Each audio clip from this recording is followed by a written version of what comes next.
আমরা সবাই জন্মাই, সবাই বেড়ে উঠি এবং প্রতিদিন জীবন নিয়ে নানান লড়াই করি। কিন্তু আপনি কি কখনো ভেবেছেন যে আপনার অনাগত সন্তান যদি আপনার কাছে জানতে চাইতো, মা আমি কি সত্যি এই পৃথিবীতে আসতে চেয়েছিলাম, আপনি কি উত্তর দিতেন? আজ কথা বলবো বিশ্ব সাহিত্যের এক অনবদ্য উপন্যাস, যেটি আকারে খুবই ক্ষুদ্র কিন্তু ভাব গভীরতায় অপরিমেয়, যার নাম হাত বাড়িয়ে দাও। আর এই উপন্যাসটি রচনা করেছেন ইতালীয় লেখক ওরিয়ানা ফাল্লাচি এবং বাংলায় অনুবাদ করেছেন আনু মোহাম্মদ। এবং এই উপন্যাসটি আলোচনার প্রথমেই আমি তাকে ধন্যবাদ জ্ঞাপন করছি যার প্ররোচনায় এই উপন্যাসটি আমার পড়া হয়েছিল। দেখুন, এই উপন্যাসে আমরা দেখি একজন মা যিনি শুধু সন্তানের জীবন নিয়েই ভাবেন না, তিনি ভাবেন সেই সন্তানের ভবিষ্যৎ নিয়েও। এখানে এটি একটি ছোট সাধারণ গল্প নয়, এটি একটি মায়ের অন্তর্জগৎ, একজন নারীর আত্মসংলাপ এবং একজন মানুষের অস্তিত্ব নিয়ে এক গভীর সাহিত্যিক অনুসন্ধান। আমরা দেখি একজন নারী জানতে পারেন তিনি মা হতে চলেছেন, যিনি অবিবাহিতা। এবং সেই সময়ে দেখি যে সেই সময় যুদ্ধ আছে, দারিদ্রতা আছে, মানুষে মানুষে হানাহানি আছে, মানুষে মানুষে বৈষম্য আছে, অন্যায় আছে। এইরকমই একটা সময়ে তিনি মাতৃত্বের স্বাদ অনুভব করছেন এবং নিজে অন্তর্দ্বন্দ্বে ভুগছেন। একই সাথে মাতৃত্বের প্রতি অমোঘ টান এবং সমাজের ন্যায় নিয়ম, ন্যায় নীতি বা সমাজের অবস্থা এবং সন্তানের অনাগত ভবিষ্যৎ নিয়ে যিনি ভীত। আমরা শুরুতেই জানতে পারি যে লেখিকার মা মানে ফাল্লাচির মা পৃথিবীতে তাকে আনতে চাননি। তিনি প্রতি রাতেই ঘুমানোর ওষুধ খেতেন যেন তার পেটের শিশুটি মারা যায়। কেন? কারণ কন্যা সন্তান এক বোঝা বই কিছুই নয়। ফাল্লাচি তার পেটের মধ্যে থাকা ভ্রূণটিকে লক্ষ্য করে বলেন যে তুমি জানো না, কিন্তু আমি জানি আমার মা আমাকে চাননি। অন্যদের উপেক্ষার মধ্যে শুরু হয়েছে আমার জীবনের আদি মুহূর্তগুলো। কেউ চায়নি আমি আসি, আমি আসবো না এই আশা করেই আমার মা প্রতি রাতে গ্লাস ভর্তি পানির সঙ্গে ঔষধ মিশিয়ে খেতেন এবং কাঁদতেন একা একা গোপনে। তবুও আমি এসেছি। এরপর তবুও জেনে রাখো আমি তোমার সম্পর্কে সিদ্ধান্ত নিয়েছি, তুমি আসবে। এভাবেই গল্পের শুরুটা হয় এবং আমরা গল্পের মূল ভাব মানে বিষয়টা আপনাকে বলি, সেটি হচ্ছে লেখিকার অনাগত সন্তানকে উদ্দেশ্য করে লেখিকা জীবনের সেই সময়ের গর্ভাবস্থায় বিভিন্ন সময়ের বিভিন্ন মুহূর্তে তাকে চিঠি আকারে লিখতেন, যেটি দিনপঞ্জির মতো। আর এই চিঠিগুলো হয়ে উঠেছে একটি অনবদ্য উপন্যাস। গল্পের শুরুটা হয় এভাবে যে একজন একাকী নারীকে কেন্দ্র করে। তিনি গর্ভবতী এবং একদিকে তার আধুনিক ক্যারিয়ার, অন্যদিকে তার রয়েছে মাতৃত্বের প্রতি এক অমোঘ টান। এই দুইয়ের দোলাচলে তিনি গর্ভের সন্তানের সাথে এই দীর্ঘ কথোপকথন শুরু করেন, যেটি কোনো রূপকথার গল্প নয়, এটি একটি দার্শনিক দলিল। মা এখানে সন্তানকে বোঝাচ্ছেন পৃথিবীটা কতটা নিষ্ঠুর, যেখানে মানুষের চেয়েও বেশি গুরুত্ব পায় নিয়ম এবং সমাজ। সন্তান এখানে কেবল একটি বোঝা নয়, বরং মা যেন নিজের অবদমিত সত্তার সাথেই নিজেই কথা বলছেন। গল্পের শুরুটা আমরা দেখি যে লেখিকা এখানে বিভিন্ন প্রশ্ন করছেন। লেখিকা আমাদের বলেন না যে সন্তান নেওয়া উচিত কিনা, কিন্তু তিনি আমাদেরকে ভাবতে বাধ্য করেছেন। তিনি এভাবে বলছেন যে একজন মানুষ পৃথিবীতে কেন আসে, জীবনের মূল্য কোথায়, মানুষ কি শুধু কষ্ট পাওয়ার জন্য জন্মায় নাকি ভালোবাসা ও আসার জন্য? প্রথমে মনে হতে পারে এটা একটা সাধারণ জন্মদান প্রক্রিয়া, যেরকম সবসময় হয়ে আসছে। আদতে তা নয়। এই শিশুটির বাবার সঙ্গে তার মা মানে ওরিয়ানা ফাল্লাচির বিয়ে হয়নি। তাদের ভালোবাসার সম্পর্ক। ফাল্লাচি যখন শিশুটির কথা তার বয়ফ্রেন্ডকে জানান, তখন তিনি বলেন যে কত টাকা লাগবে, কিসের জন্য? শিশুটি ভ্রূণটি নষ্ট করার জন্য। এবং বলেন যে তুমি এবং আমি সমান অপরাধী। এখানে কিন্তু দোষের ক্ষেত্রে সমান দোষ দিয়ে দিচ্ছে, কিন্তু পরবর্তীতে আমরা ব্যতিক্রম বৈষম্য দেখতে পাবো। তো দেখেন এরপরে কি হচ্ছে, লেখিকা এই গর্ভাবস্থায় যখন হাসপাতালে যান, হাসপাতালে নার্স তাকে প্রথমে খুব আনন্দের সাথে সংবাদ দিলেও যখন জানতে পারেন যে তিনি অবিবাহিতা, তখন নার্সের আচরণ পরিবর্তন হয়ে যায় এবং সবাই তাকে পরামর্শ দেয় যে গর্ভপাত করার জন্য। এমনকি লেখিকার বান্ধবী পর্যন্ত তাকে বলে যে সেও নাকি কয়েকবার গর্ভপাত করেছে এবং সে এমন উদাহরণ দেয় যে মুরগি নিজের ডিম মাঝে মাঝে নিজেও নষ্ট করে দেয়। লেখিকার পরিবার, লেখিকার বন্ধুবান্ধব, লেখিকার যে সার্কেল বা লেখিকার যে কলিগ, কেউই এটা মেনে নিতে পারেনি অবিবাহিত অবস্থায় গর্ভধারণটাকে। লেখিকা এখানে বলছে যে কিন্তু ছেলে হলে জন্মালেই তুমি সব ধরনের দাসত্ব আর অবিচার থেকে মুক্তি পাবে এরকম ভেবো না। পুরুষের মধ্যেও জীবন সহজ নয়। তোমার মাংসপেশি তখন একজন মেয়ের চাইতে অনেক বেশি সবল হবে এবং তোমার বোঝাও হবে অনেক ভারী। তুমি যখন কাঁদবে তখন তারা হাসবে, তোমাকে তারা হত্যা করবে কিংবা হত্যাকারীর ভূমিকায় নামাবে। এখান থেকেই ফাল্লাসি সাম্য, স্বাধীনতা এবং আগামী দিনের আশার মতো শক্তিশালী কথাগুলো পর্যালোচনা শুরু করেন। তার জীবনের 3টি ঘটনার কথা এখানে উল্লেখ করেন এবং যে 3টি ঘটনার ছোট্ট মেয়েটি সে নিজেই। লেখিকা দেখেন যে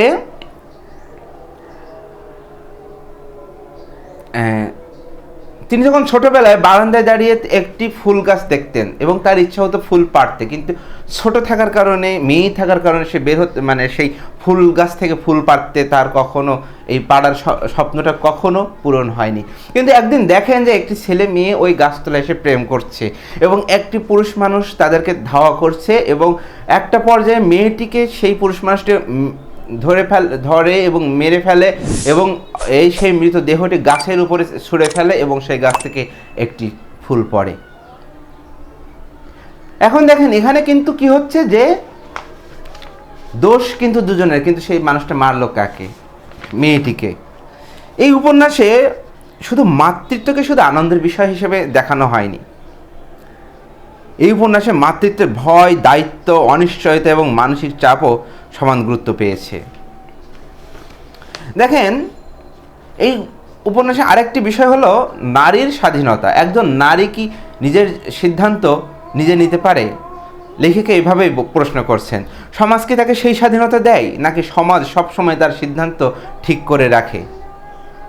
এই প্রশ্নগুলো কিন্তু এখনও আমাদের সমাজে প্রাসঙ্গিক।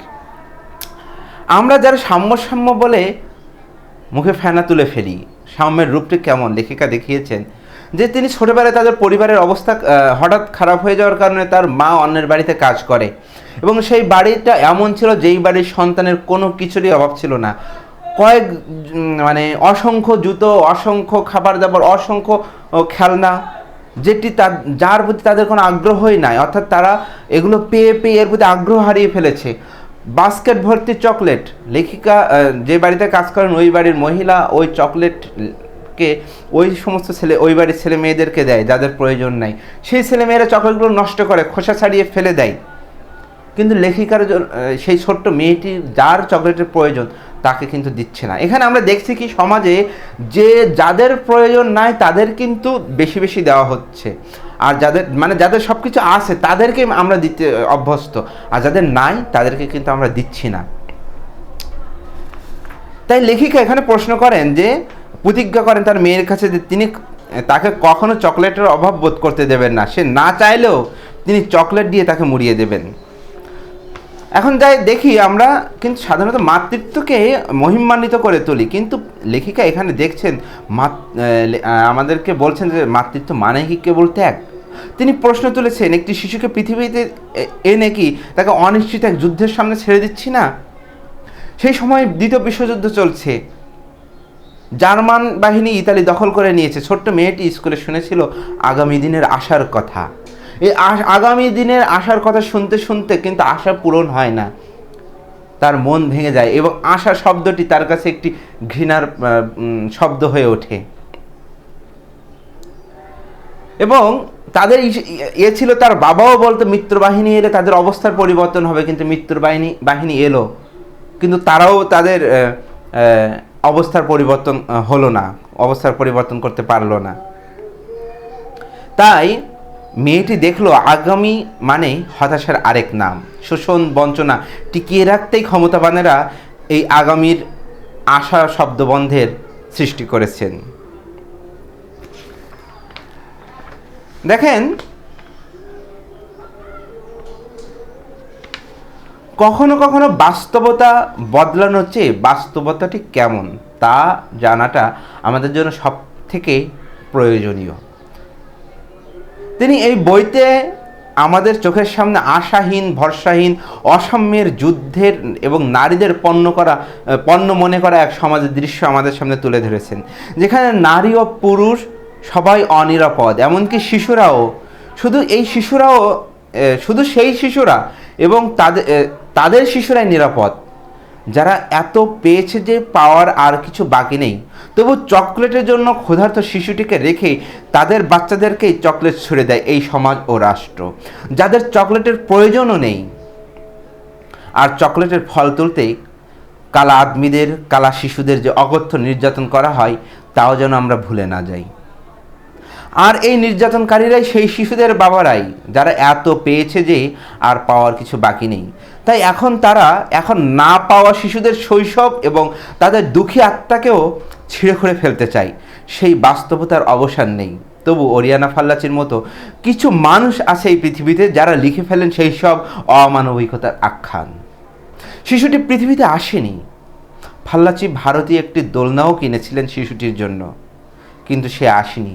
এবং শেষমেশ আমরা দেখতে পাই এই শিশুটির জন্য মা ফাল্লাচিও আশাবাদী হয়ে উঠেছিলেন।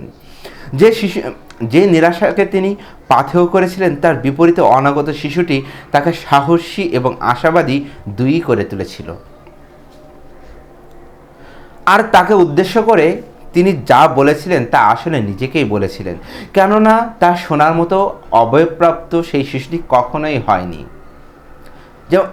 আর এই যে কল্পনা, এই চিন্তা, এটা কিন্তু শুধু লেখিকার নয়, এটি অজস্র লাখো কোটি নিপীড়িত মানুষ এবং এদের জন্ম না নেওয়া এবং জন্ম নেওয়া শিশুদের। তবে এত কিছুর মধ্যে আমরা একটা আশার আলো দেখতে পাই, যখন ওরিয়ানা ফাল্লাচির মা, অর্থাৎ তার মেয়ের জন্য তার অনাগত সন্তানের জন্য একজোড়া ছোট্ট সাদা জুতো পাঠায় এবং একটি চিঠি লেখে, এবং সেই চিঠিতে বলে যে আমরা তোমাকে মেনে নিয়েছি তোমার সন্তান সহ। এটা কিন্তু তাদের মা বাবার সেই সময় বলেন আর এই সময় বলেন একটা বৈপ্লবিক সিদ্ধান্ত। দেখেন,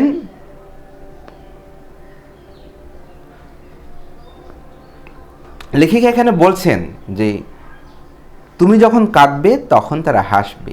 বাংলাদেশের পরিবারগুলো সহ কিন্তু সবাই তরুণদের দিকে তাকিয়ে আছে। আর অথচ প্রতি বছর হাজার হাজার শিক্ষিত বেকার তৈরি হচ্ছে। রাষ্ট্র যদি এই তরুণদের চাকরির সংস্থান না করতে পারে, জীবিকার সংস্থান না করতে পারে, তাহলে এই দোষটা কার উপর বর্তাবে? তরুণরাও এই প্রশ্নের উত্তর জানে না, কেননা তাদের মাথার উপর আছে শতমন বোঝা। এভাবেই তারা কোটি কোটি ব্যর্থ পুরুষ হয়। একদিন গোপনে কাঁদে, কেউ বা না পেরে প্রকাশ্যে কাঁদে, কিন্তু কেউ কখনো হাসে না। হাসে স্বয়ং রাষ্ট্র এবং তার ক্ষমতা। দেখেন,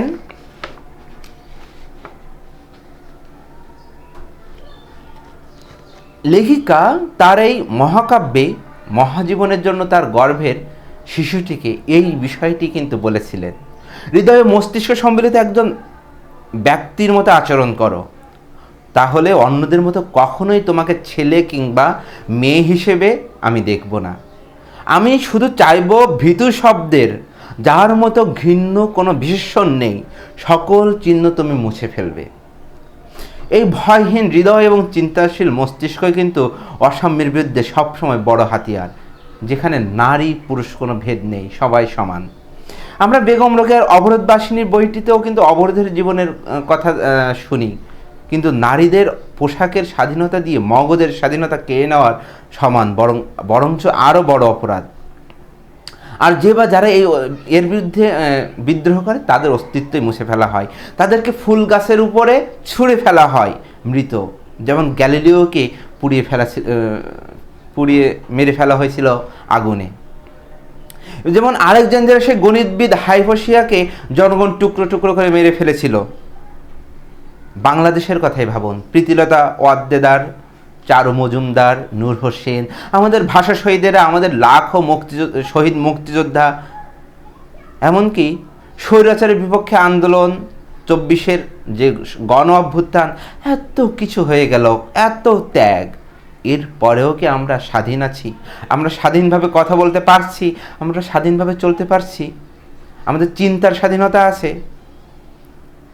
এই দেশের চিন্তার স্বাধীনতা এবং সাম্যের স্বাধীনতা, এই কথা বলা দুইটি পক্ষের মানুষেরা কিন্তু জীবনের ঝুঁকি নিয়েই বেঁচে আছে বলতে হবে। দেখেন, সন্তান জন্মদানে কিন্তু বৈবাহিক বন্ধনই একমাত্র মাধ্যম। যদি কোনো সন্তান বৈবাহিক সম্পর্ক ছাড়া জন্ম নেয়, সেটাকে আমরা অবৈধ সন্তান বলি। এটাকেই ওরিয়ানা ফাল্লাচি প্রতিবাদ করেছেন। দেখেন, এবং এই যে সন্তান ভ্রূণ হত্যা, সেও তো গর্ভে মানুষের অবয়ব পাই। এই আমরা জীবিত অবস্থায় হত্যা আর গর্ভের মধ্যে হত্যা, সেখানেও তার একটা জীবন, তো দুটাই তো সমান হত্যা, তাহলে দুইটাই তো সমান অপরাধ। তো দেখেন, বর্তমানে অবশ্য এই যে বৈধ অবৈধ সম্পর্কের ফলে গর্ভে আসা শিশুদের নিয়ে যে অনেক গর্ভপাত নিয়ে অনেক আন্দোলন তৈরি হচ্ছে, এর ফলে অনেক আইনও হচ্ছে। আবার এর ভিতরেও কিন্তু অনেক পক্ষ আছে, বিপক্ষেও আছে। যেমন এই যে হেগেলের থিসিস অ্যান্টিথিসিসের মতোই। এই বইটির খুবই সহজ এবং প্রাঞ্জল ভাষা, এবং এর ভিতরে নাটকীয়তা খুব বেশি নেই, কিন্তু জটিল প্লটও কিছু নেই, এবং আমরা একবার পড়লে এটা অনুভব করতে পারি। এবং এই উপন্যাসের শেষটা কিন্তু খুবই আবেগপূর্ণ। এখানে লেখিকা আমাদের বুঝিয়ে দেন যে জীবন সবসময় মানুষের ইচ্ছে মতো চলে না। মানুষ ভবিষ্যৎ নিয়ে যত স্বপ্নই দেখুক, বাস্তবতা অনেক সময় ভিন্ন হয়। কিন্তু সেই কষ্টের মধ্যেও মানুষের ভালোবাসা, মমতা এবং আশা কখনো পুরোপুরি হারিয়ে যায় না। এই কারণেই এই বইটির কিন্তু সমাপ্তি শুধু দুঃখে নয়, এটি আমাদের মানবিক হওয়ার প্রতি আহ্বান জানায়। এই বইটি খুবই ছোট, এক নিঃশ্বাসে পড়া শেষ হয়ে যায়, কিন্তু এই পড়া শেষ হলেও এটা কিন্তু শেষ এর অনুধাবনটা, এর প্রশ্নটা, এর গাম্ভীর্যতাটা কিন্তু শেষ হয় না। আপনি যদি চিন্তাশীল বা মনস্তাত্ত্বিক বা দার্শনিক কোনো উপন্যাস পছন্দ করেন, তাহলে এই বইটি অবশ্যই আপনার পড়া উচিত। দেখেন, যে তোমার আর আমার জুটি এক অদ্ভুত জুটি, তোমার সব কিছু আমার উপর নির্ভর করে আর আমার সব কিছু নির্ভর করে তোমার উপর। দেখেন কি দারুণ কথা, বিশ্ব মাতৃত্বের অমোঘ বাণী বলতে হয় এটাকে। যে একটা শিশু তার গর্ভাবস্থায় তার মায়ের উপর কতটা নির্ভরশীল, এবং তার মায়ের চিন্তা চেতনা জুড়ে সে কতটা থাকে, এবং দুজনের জন্য তাদের জীবন অভ্যাস চেঞ্জ হয়ে যায়। তাহলে কে কতটা কার উপর নির্ভরশীল দেখেন।